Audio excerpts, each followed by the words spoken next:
Greetings, fellow Warhammer and Grimdark enthusiasts. Today, I'll show you my way of painting a Grimdark 40k World Eater Marine, without using all too time-consuming techniques and extensive tools, such as an airbrush. I'll go through every paint use and how to use them to achieve a gritty, weathered armor, rust and realistic weathered skulls. Thank you for tuning in, let's begin.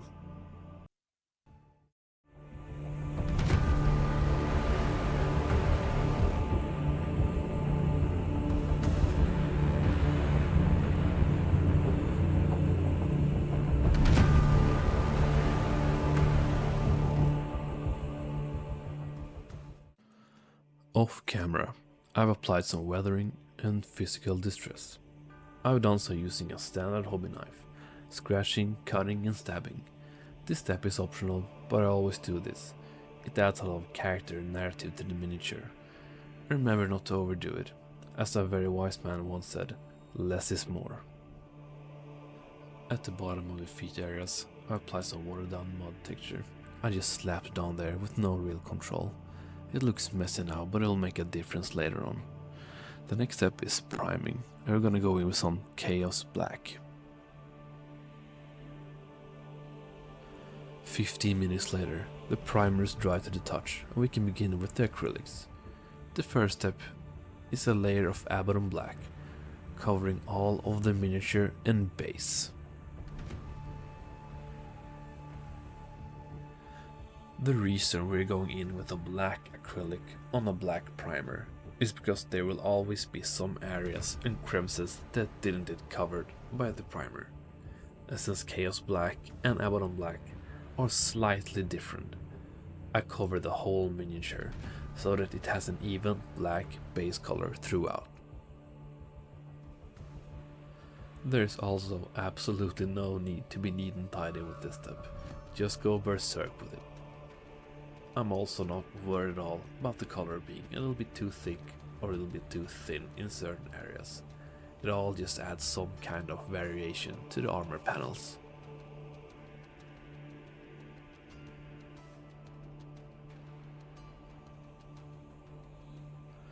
For our next step, we will be using Rhinox hide.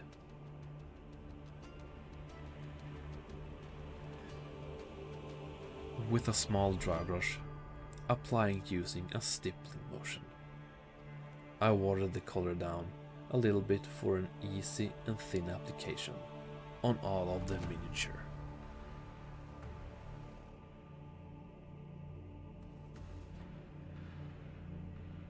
And once again, there's absolutely no need at all to be neat and tidy in these steps.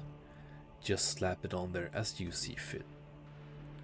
The dark brown layer will add a nice effect of dirt, weathering and rust under the red color of the armor panels. We will apply this after this step.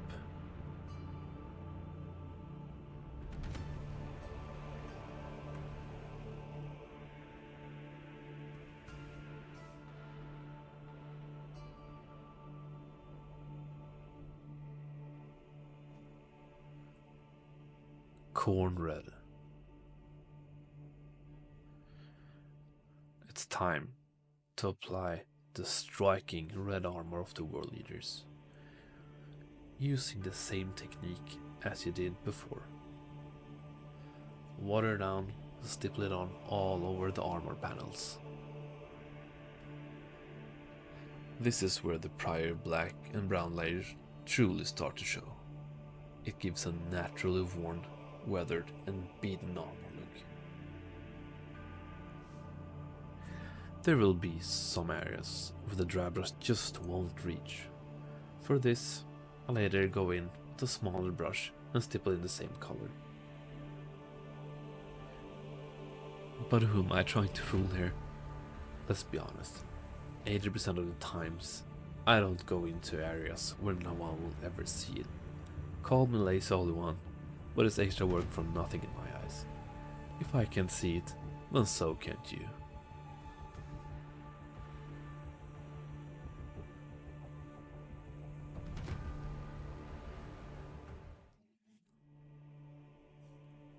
Abaddon Black. Next up is the cleaning phase. We're gonna go over the trim with a black base coat. We do this because the method I'm using to apply the metallics will naturally let some of the prior color through to give a beaten look, so we don't want any red shining through. Most of the time I'm using a combination of stippling and overbrushing to achieve this look and never fully cover any area. When painting metallics, that is.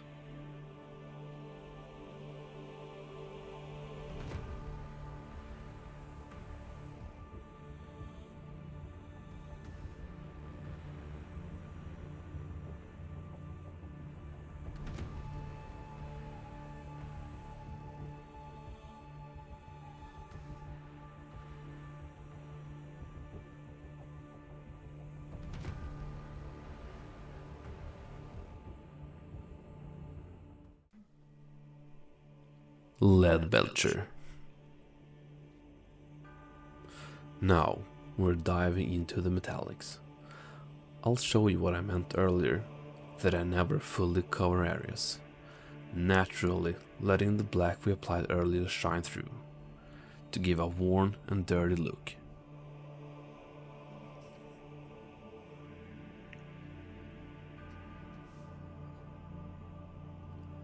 You see how it kind of leaves dark spots and in the crevices and deep areas, giving it a dirty look. I would also strongly recommend, do not use your fine brushes for this.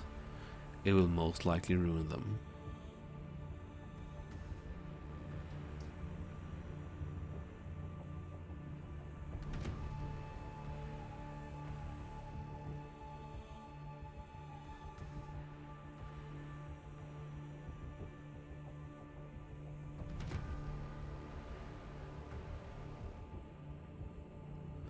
For the gold trim, we'll be mixing 50-50 Retributor Armor and Lead Belcher. And just like before, I'm using the same stippling and overbrush technique on all of the gold trim, leaving the black base coat shine through.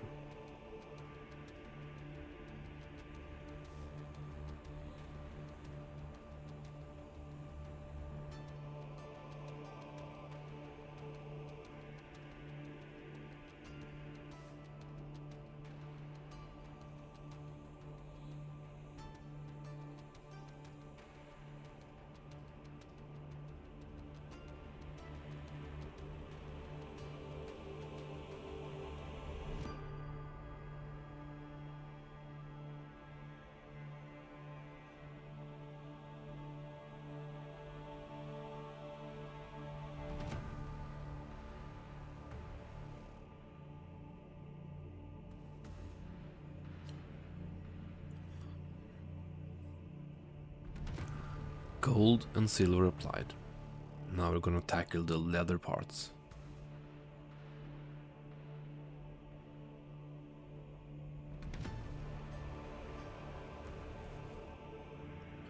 I had really no planning or idea what leather part I wanted to be what color. I just went on my instincts here and painted them randomly to have some sort of variation.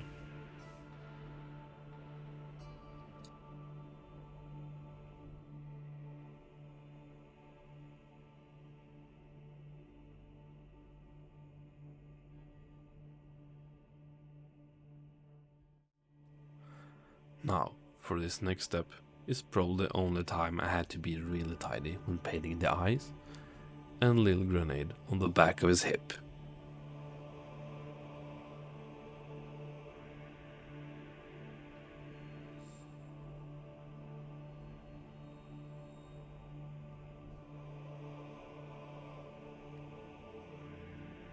With Castellan Green, I just did an overbrush pass on the grenade.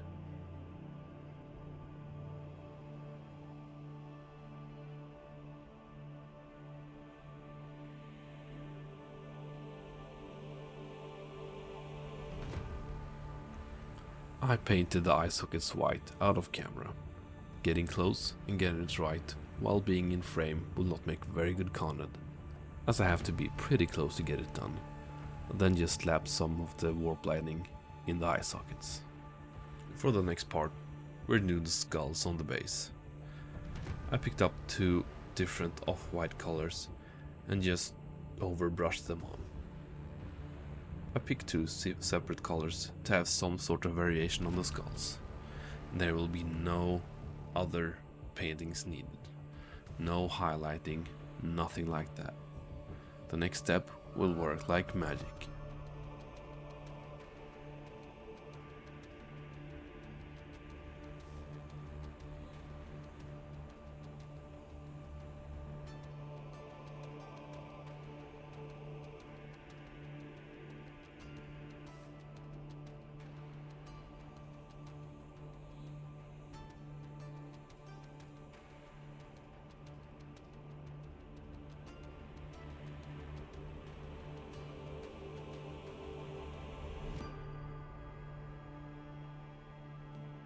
And now for the rest of the base. Pick 2 different grey colors of your choice. Begin with a dry brush of the darker one, and then finish off with the brighter one.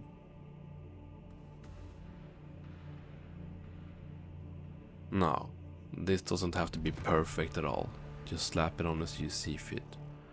In the end, all will make sense and the dry brushing will barely be noticeable.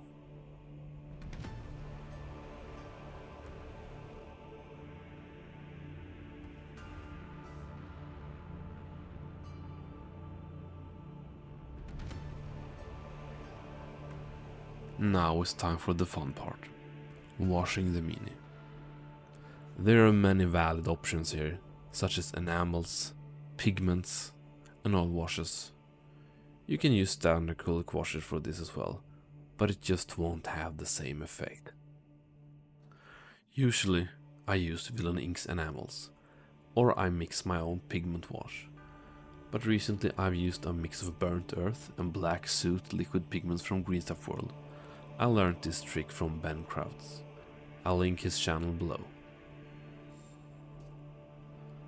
Now mix this 50-50 and just go all out. There's no need to worry about being neat here. Just slap it on all over the miniature.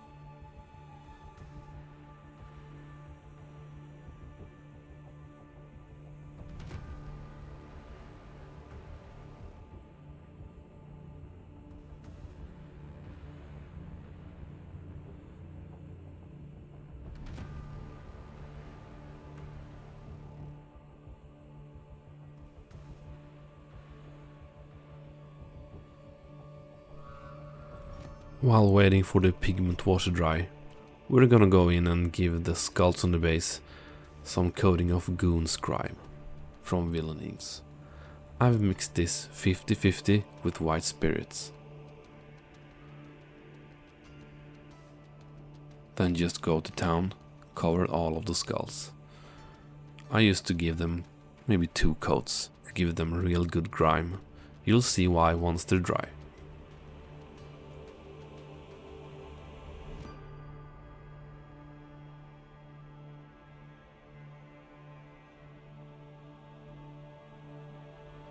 I'll then come in with a blow dryer on medium heat for around 20 seconds, just to speed up the drying process and flash off the spirits.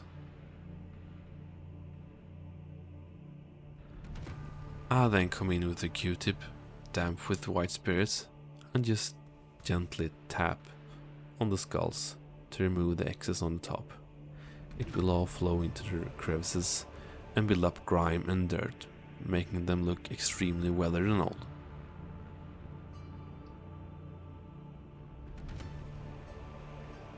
And now, it's time to build up some of that red color on the armor again. It's too dark. So we're going back with the same red, which is corn red again, and just gently stipple it on the red armor panels to give it more life again.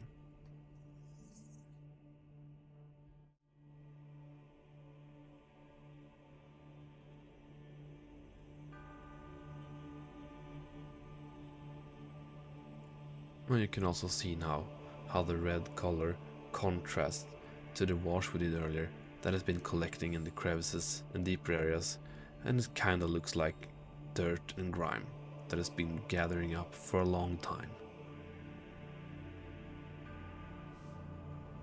Now, once we're done with the red armor, it's time to go to my favorite part, rust effects. I really like exaggerated weathering, especially rust.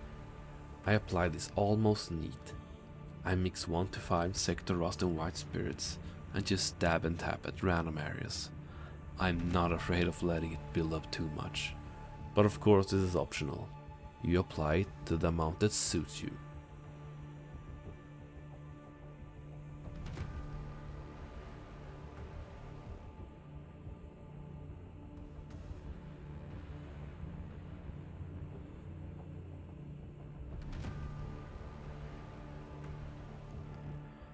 Next up, Coelia Green and Decay of Death for the verdigris.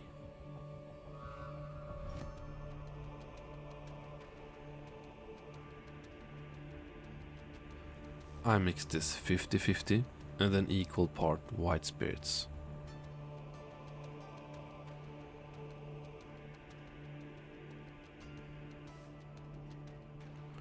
I just dab it onto random areas on all of the gold trim, never on the silver trim.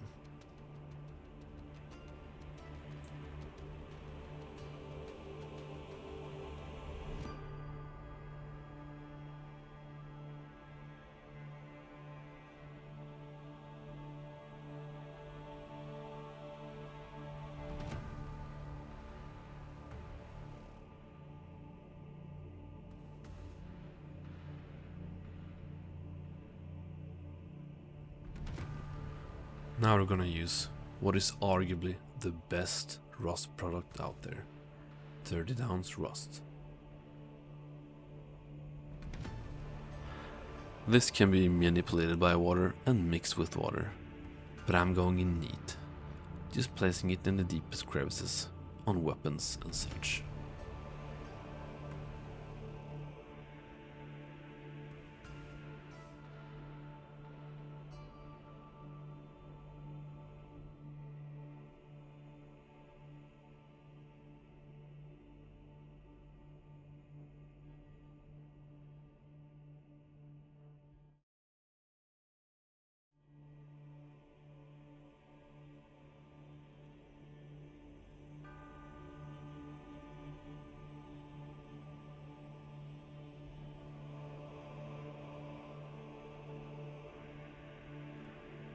Now, it's time to finish up the base. I'll begin with dusting it heavily with Vallejo Pigment's natural iron oxide. I'm not afraid to overdo this, I'm just dusting it all over the base. Also, do not worry about getting it on the miniature. It just adds some realism and weathering to where he's probably been for a while.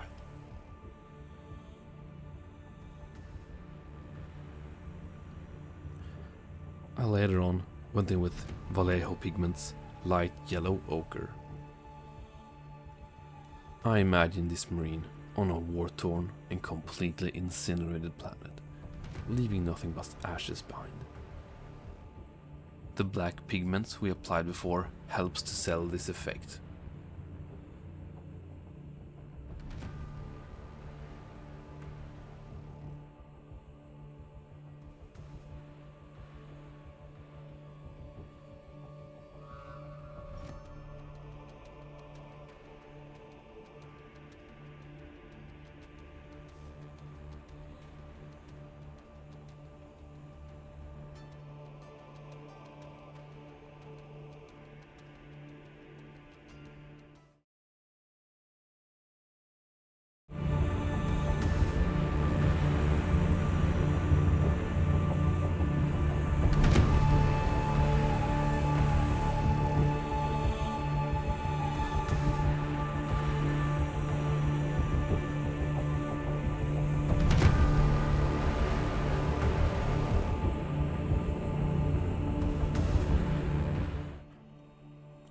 I'd like to thank you so much for watching.